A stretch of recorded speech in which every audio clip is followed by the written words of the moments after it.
ফজরে উঠবেন, উঠে আগে একটু চোখ বন্ধ করে থাকবেন, শুকরিয়া আদায় করবেন, তারপর একটু এক্সারসাইজ করবেন, সকালে একটু হাঁটাহাঁটি করে সূর্যের দিকে তাকাবেন, সারাদিন সহজে বেশি মোবাইল বের করবেন না, দুপুরের পরে একটু দেখতে পারেন, আর কোন সময় কি কাজ করবেন এটা ডায়েরি মেনটেন করে লিখে লিখে করবেন।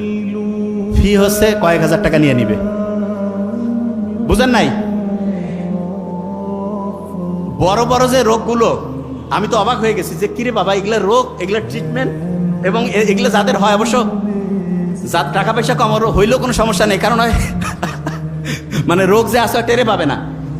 তা ওই বেশিরভাগ জন যারা আছে না, টাকা পয়সা প্রচুর, আমরা তো দেখি ওই যে তোমাদের নোবেল স্যার সারা দুনিয়া থেকে রুগী দেখতেছে আলহামদুলিল্লাহ, এবং ইন্ডিয়ায় মাদ্রাস চেন্নাইতে যে ভালো হচ্ছে না আলহামদুলিল্লাহ, কারণ খুব অথেন্টিক ইমানদারির সাথে রুগী দেখে, সে একটা পয়সা কোনোদিন দুই নাম্বারই করেন, এই জন্য অনেস্ট ডাক্তার, আল্লাহর রহমত আছে আলহামদুলিল্লাহ। এবং সে যেটা করছে আমি দেখছি, হিউজ মানসিক এই প্রবলেমের রুগীগুলো আছে।